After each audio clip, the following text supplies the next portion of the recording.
This talk is going to be about fueling for performance. So I'm going to talk about bottom line nutrition, so not being dehydrated, not being short on electrolytes. And I'm going to go into stuff that you've probably heard lots about, which is all about carbohydrate loading effectively. It is an area which, if you get it right, will give you an unfair advantage over someone who's not as aggressive with their carbohydrate loading.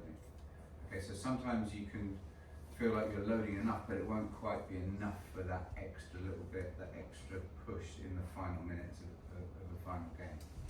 It really does make a big difference. It's an area which can be influenced gradually, and you have to be comfortable with the changes you're making to your bodies in terms of ingesting higher amounts of carbohydrate foods from different sources. So all of the recommendations here, a strong background bit of advice is don't just load aggressively tomorrow for a game on Saturday or Saturday for Sunday. Practice the loading first on some of your higher intensity days. So if you know you've got a higher intensity day on a Thursday, practice a pre-load on a Wednesday, see how you go on the Thursday, so that you're used to all the foods that you've had a bit more of, and you're not just picking up some random foods that you've heard are good for carbohydrate loading, and then suddenly you realise your tummy's not quite suited to that food in that amount. And so it's really an important rule. It's actually one of those rules that gets broken quite a lot. So with endurance athletes, sometimes they might turn up to a race. I know one particular example where a guy turned up to a race and he started having beetroot juice and another booster on the race, and the result was quite an explosive race for him in the wrong way, if you didn't catch my drift. It was actually before camera phone, so he was actually pretty lucky. So I think one of the key concepts I want you to think about is you're fueling like an elite athlete around the foods that you choose to eat. So there's quite an empowering feeling when you're eating that bit of extra rice, that if you can visualize the impact that is going to have on your ability to beat your counterpart, have a successful game, have more energy, have more output in that particular game, it's really, really a good way to link it up, because then psychologically your belief system will tie into the behavior changes you're making around increasing your carbohydrates. So glycogen, just in case people are catching up on it, glycogen is the phrase for stored sugar in the muscles. Okay, so it's how your body keeps an available energy source within the muscle. If you eat a bowl of cornflakes or something, you digest it, it goes into the bloodstream, so you have blood sugar, which keeps you feeling mentally sort of not hungry and mentally stable. Low blood sugar can cause anxiety, fatigue, things like that. But once that sugar moves out of the blood and into the muscle, it will stay there. You can't actually get the glycogen out of that muscle until you use it in sports performance or training in the gym. So it's literally locked up. So by loading really aggressively the day before, all of your glycogen's already in the body. And then really all you need to do is think about keeping your blood glucose stable and keeping comfortable with the foods you're eating on match day. So what I mean by that really is, don't be thinking you've got to load on match day as well. The work's all done really the day before, and then you can top up a little bit on match day, but just keep yourself feeling comfortable. Now with glycogen, it's a rate limiting fuel source for high intensity intermittent exercise, which is obviously the sport that we're involved in. Yeah, so once that runs out, it's very hard to keep the repeat sprints up. You will cover less distance. You will feel like you're working much harder, but you will cover less distance as that glycogen runs out. But there's no reason with a good, carefully constructed loading protocol that you need to necessarily run out, particularly in the latter part of the game. I would move now to a quick story. This is a story taken when one of my first teams was the female English rugby squad, and one of the captain was really good professional, but she was gluten intolerant. So they were on tour in Australia, and the only available food source at that point was white bread sandwiches. Now, a gluten intolerance is where you're not allergic to it, it just makes you feel maybe a bit bloated, a bit tired.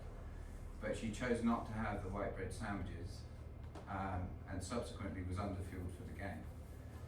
But this is a situation where even if you don't really get on with a particular food, the bottom line is, in that situation, she should have just gone into a coffee shop and literally emptied sugars into a coffee and just loaded up on pure sugar and water. If you have sugar, water and salt, you can perform. It's not ideal, it's not real food, but those are the things that your body needs in that situation. So whatever you have in your mind about the perfect foods for the perfect loading, really those are the things you need. Be hydrated, have electrolytes in your body, and have a lot of sugar from whatever source. Sometimes people are surprised when I'm saying buy a packet of that toffee popcorn and have that the day before a game, because it's like, that sounds like too good to be true, but actually a bag of that gives you near enough 100 grams of carbohydrates. It's really tasty, a bit sticky in your teeth, but it's a great way to just sit there and get an extra 100 grams of carbohydrates. It's not really, it's easy on the digestion, and the amount you guys need, the amount that will make a difference to your performance, is somewhere between 6 to 8 grams of carbs per kilo. Now don't worry about this too much, because in all the slides that you'll receive, I've broken it down, so for particular body weights, you'll see exactly how many grams per kilo you need, and then you can extrapolate that and make it into your own plan. But that, just to let you know, if you're not used to that as a number, that is quite a lot of grams of carbohydrate. And I'll tell you exactly how many grams are in toast, bananas, apples, all those things shortly. So each of you will have an individualized program. It will be generally fairly similar because you're similar sort of weights, but some of you will have a bit less, some of you will have a bit more, depending on your positions as well. You will have varying needs for carbohydrates depending on how many kilometers you cover in the match. Obviously goalkeepers need less loading but more anti-fatigue type protocols for match, so there's less of an emphasis for loading for matches compared with the outfield player. So this is a little nod to what you use in terms of three types of energy the body uses. If you exercise below about 65% of your maximum heart rate, you use predominantly fat. As soon as you exercise between 65% and up to sort of 85%, you just use carbs. Yeah, and above 85%, so for those really fast sprints, jumps, that just uses creatine. So creatine supplementation keeps the high sprintability there. That's why creatine helps you repeat the same sprint at the same speed. So if you load on creatine, it's a really good idea. And this is also why carbohydrates keep you in that intermittent, high intensity heart rate type of a training. But you also get the capacity to recover a little bit when you slip into using fat for fuel below 65%. You can burn your body fat for fuel, and that's absolutely fine. This is another way of sort of looking at those energy systems and how long they last. So fat, literally forever. Kind of like if I stood here, I could probably be here in 3 months' time just on my body fat and coffee. So it literally will last forever. Carbs run out quite quick if you're using them quite quick, and creatine runs out quite quickly as well. This is the statistics on when you run out of glycogen. And one of the things that really hit me on these ones is you feel like you're working harder, but you cover 25% less distance. That's obviously not great because you're feeling tired and you're not going as fast. So hopefully this is reinforcing the need to be a little bit more aggressive with your carbohydrate intake. The amount of carbohydrate you can store, this is in an average weight human, and the amounts vary a little bit, but your liver can store somewhere between 100 and 150 grams of carbohydrate.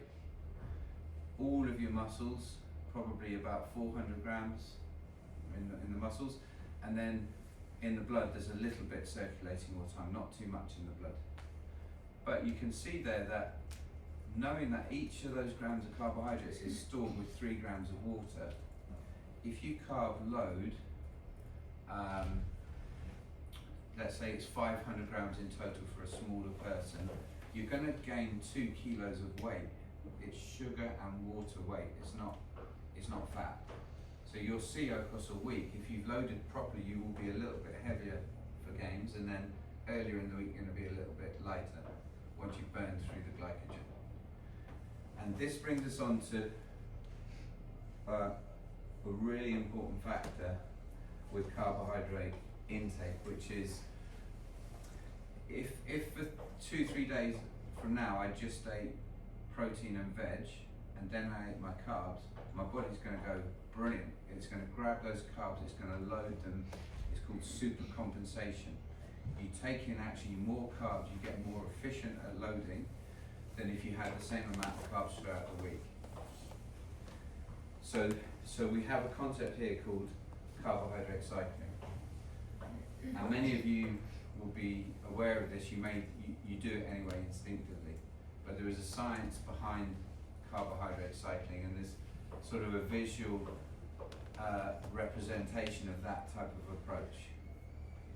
Now of course you're not going to not have carbs during the week, this is just to sort of emphasize the cycling nature of it. What might happen is Monday to Thursday you might have carbohydrates after your training session in the middle of the day, but outside of that you're really emphasizing vegetables, fibrous carbohydrates, broccoli, things like that, and maybe a bit more protein. And then you move into loading, and then the red carbs are all your sort of sugars. So these are your sports drinks, rehydration drinks, recovery drinks, and so on.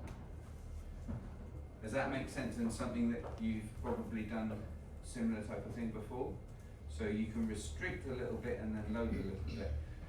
And the restriction and loading days also will correspond to your calorie intake. So some days will be a bit lower in calories, some days will be medium, and some days are going to be like high calorie days, more calories than you need, so that you get all the super compensation, you get all the performance benefits. But then you need to balance it out with maybe a lower calorie, lower carbohydrate day earlier in the week on a rest day or something like that. So I believe that you've got a couple of weeks coming up, which are Saturday, Sunday. So you've got a full game recovery, is that correct? And then you go into more of an aggressive cycle where there isn't much room for going lower, to be honest, on a three games in 8 days. You kind of got to be either prepping, performing, or recovering. So there might be half a day where you can take it easy and hit the salads and the fish, but then the next day is going to be prep, performance, and recovery. It's going to be like that. So what I have seen occasionally is with many players and athletes is sometimes they won't load as aggressively as they should do because they're a little bit maybe aware of carbohydrates. So thinking, if I eat that, I'm going to bloat, if I feel that might not be good for my weight over time. But there's a little secret to loading without excessively increasing your calories, and this is called it's a carbohydrate fat slider. So let's take an example, and I know loads of the lads do this. They have 2 slices of toast, so 2 slices of sourdough. They pick up 2 of those little butter things, either the Lillepack or the straight up butter, and there's nice butter on toast, and then there'll be almond or scrambled eggs on top. So each of those slices of toast is going to be about 100 calories, and each of those packs of butter is going to be about 100 calories. So a very simple version of loading without increasing the calories is you lose the butter, and you have 4 slices of toast, so you've doubled your carbohydrate intake for the same calories. It's such a simple thing, but it's something that people rarely think about because they just go butter on toast all week. So you can still have something. Avocado would also be a source of fat, so you might want to go lower on the avocado if you like your avocado on toast with an egg on sourdough. You might go less on the avocado on a loading day and then increase the toast, or if you don't want too much bread, you go bread plus honey. So you have a slice of bread and then you just put the honey on top. Then you have your egg on top of that. So this is really, in terms of a secret, this enables you to maintain your performance, but also maintain your body composition across the season. And it's a simple rule, but you'd be surprised how little it's followed. Now I can help you. I can design a little carb loading strategy document for each of you if you want to, in terms of just getting your body weight and then giving you an ideal day according to your body weight in grams per kilo. But this might be interesting to some of you in terms of this is how many grams of carbs you get from a particular food. So if we think a conservative estimate of how many grams of carbohydrates you're going to need to load is 400 grams. So if you quickly extrapolate that according to the grams you can see there, that's quite a lot. You know, it's 4 bananas, 4 medium potatoes, and 4 big cups of rice in a day to hit 400. But 400 grams of carbohydrates is only 1600 calories. So it's 4 calories per gram. So don't worry too much about the grams and the amount because it doesn't result in that many total calories unless you're getting the fat part of the equation wrong. If you're sprinkling loads of cheese on top, if it's a fatty sauce, you can rapidly, easily double the calories that you're taking with those particular carbohydrates. Now, some people don't want to count grams, and I completely understand that, and some people don't want to even count calories, and that's absolutely fine. So there's different methods that we can get to the same thing. So this is like a recovery plate.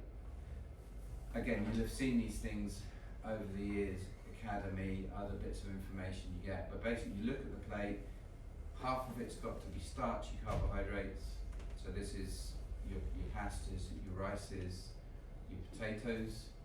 Proteins are hopefully obvious, chicken, fish, beef, things like that. Starch proteins are your lentils, beans, pulses, kidney beans, so they're 2/3 starch, 1/3 protein. So they're almost like a complete food. They're really healthy. But so that's your main plate, and then on to top up you have some yogurt, some fruit, some honey. So that gives you some additional sources of carbohydrates. Also, flavour-wise, it's not just chowing down on 3-4 cups of rice, which can become a little bit tiresome. So you switch it up, you get a bit more flavour, a bit different textures, sensations, and then you can have water. And the one time to drink calories is when you're loading carbohydrates. A good rule for keeping favourable body composition is to not drink calories, but that rule flips when you're loading for performance.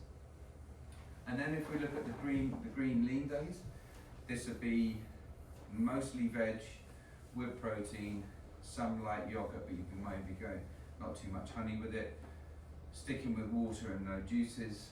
And then if that's not working out for you, if you're feeling a bit flat and there's not enough carbohydrates, you could then throw in a banana, throw in a piece of fruit just to lift yourself up for the next session. Or if you're going from training to the gym, you might need a bit of fruit or something so you get through the gym session with some good focus and some good intensity. Any questions on anything at all so far? Okay, so we're looking really on top of a normal day. For loading, you're going to be looking for 150 to 250 grams of additional carbs. So somewhere between 600 and 1,000 calories. But like I said, if drop 20 grams of fat, you've dropped 200 calories straight away. So it's an easy win if you just look around for bits of fat to create the room. And you can spread those carbohydrates out throughout the day, so you can add them in as little additional snacks throughout the day. They don't have to be all big parts of the same meal. In terms of real life examples, here's a sort of day. One comparison I often give is if you go for a power porridge, banana, honey, maybe some crunchy sprinkled on top, and if you compare that to an omelette with veg and avocado, both of those are going to come out at 600 calories or thereabouts.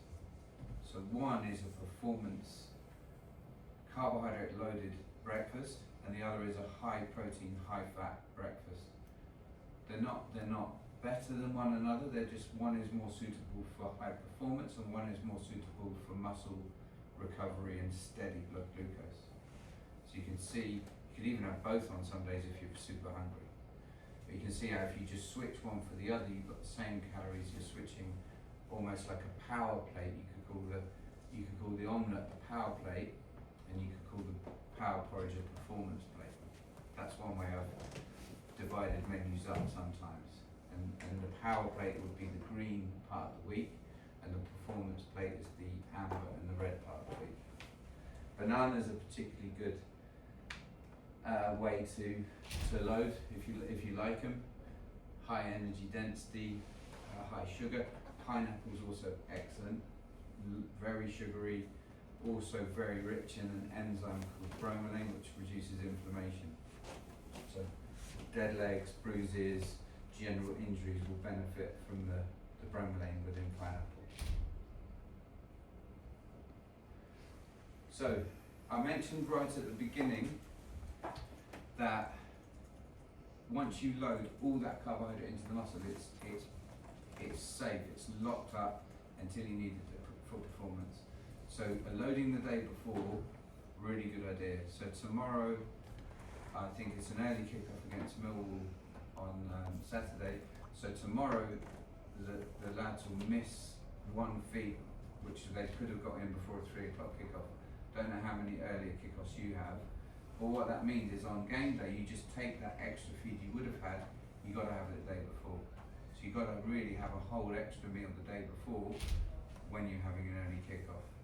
Because it's only reasonable to really have one meal that you can fully digest before the match on an early kickoff. So all the loading done the day before, and the other golden rule is practice before sessions, before you change anything before a match day.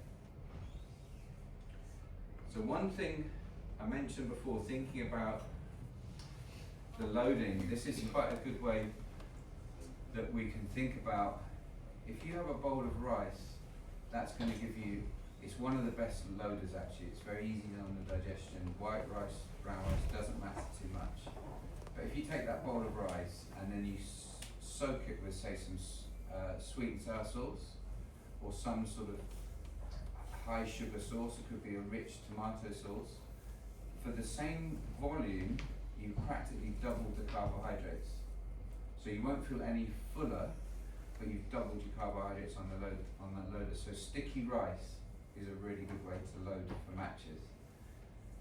Once you're eating that, the mental rehearsal can come into play. So you can say to yourself, I'm fueling for that extra 20 minutes. This is extra carbohydrates. This is going to fuel my performance. And actually, it's not just the belief in the fact that you're loading. Physiologically, you will have more energy in your tank, so you will be able to push it right to the final minute in the game. And we know, you don't need to be an expert in football to know how many times that lasts. People take their eye off the ball, that goal scored in the 96th minute. It's an absolute nightmare. It can sometimes be down to not just being low in glycogen, but the low glycogen also causes that mental fatigue.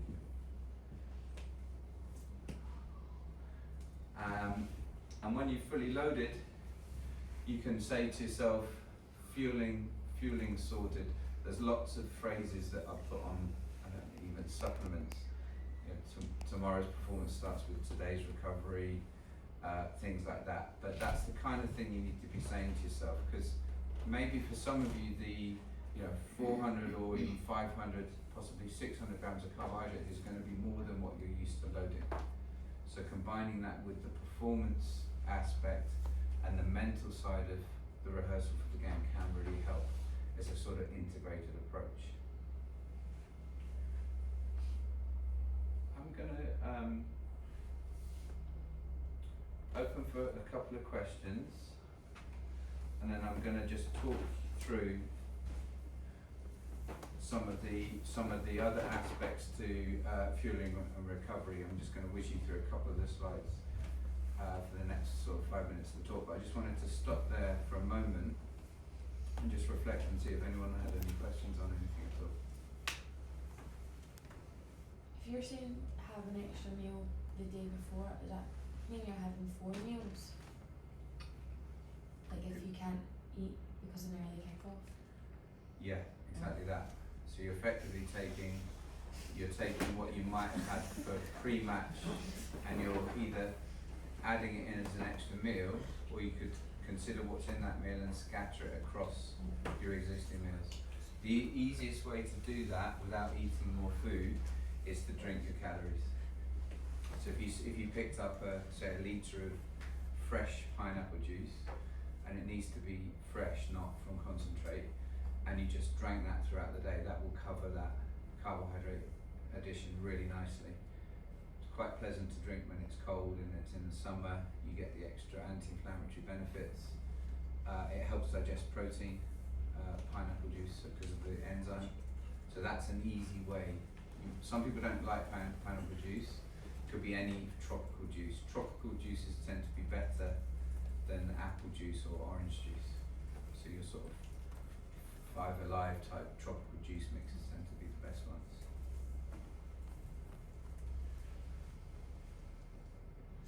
Okay, so I'm going to just cover a few, and we may delve more into this in one of our next talks, which will be about performance supplementation. But a few things here that you're probably already using some of them, but if you haven't tried them for a while, you might want to consider going back to it and giving it another go. So beetroot juice, so it's a love it or hate it, but it's a highly effective way to increase oxygen delivery, decrease fatigue. Really, really good one. Sometimes people don't like the juices. You can actually just eat a beetroot salad. It's about four of the beets. So 4 beetroot bits, and then chopped up, grated, however you want it, a bit of vinegar, a bit of dressing. That you get the same as a shot roughly in terms of the nitrates. There's something called Cherry Active. So it's an extract of cherry juice. It helps sleep, helps recovery, very good after matches. That would be something to think about when you've got a congested fixture period. So 3 games in a week. After every game, Cherry Active. It's a natural source of melatonin, so you can sleep a bit deeper when you take it. So that could be another good one. We've been talking mostly about increasing those carbohydrates. That's really the emphasis I want you to get from today's talk. But there's a couple. These other things are almost like cherries on top of the performance cake. The last little bit is a caffeine strategy. So caffeine is possibly one of the most underutilized performance tools. Is a highly effective way to increase your power and performance, and that comes with the caveat: practice in training first. Really do, because you need to be used to, 3 milligrams per kilo could be 200 milligrams of caffeine, and if you're not used to drinking coffee, that's going to be quite a stimulus for most of you. You can get caffeine as integrated into some of the energy gels and things like that. You can take it as coffee. You can get caffeine tablets, which would be a 200 milligram dose. Have a go with some of those things, because they can really help. Some people will not do well if they're very nervous to start a match anyway. You've got all the adrenaline you need, making naturally. So those players will do better maybe taking a little caffeine top up at half time, and that will see you well through the second half, and that can actually make a real difference to the second half. Some people actually sometimes feel a little bit understimulated and underwhelmed to start the game, so for them a little caffeine hit can actually get you right focused, so you're not sort of warming up for the first 10 minutes, you're right into it. It gets in the system fully after about 40 minutes. So you need to take it sort of just before the warm up, you'll be ready to start the game with the caffeine.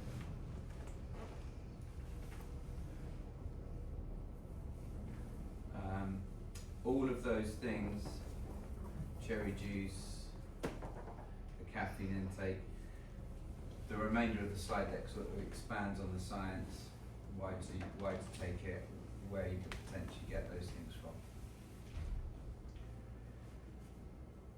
Good. All right. Well, I'm trying to keep true to my word to keep it like 30 minutes, a good hit, so we don't kill you with the presentations and the PowerPoints and stuff like that. But does anyone have any final wrap-up questions on any of this? You'll get this slide deck and 2 more. So do delve into it. Do field questions via the staff, by the coaches. We'll definitely keep these talks going. So we'll do another one in a couple of weeks' time or so. And yeah, just keep me posted if there's anything in particular you need more help with.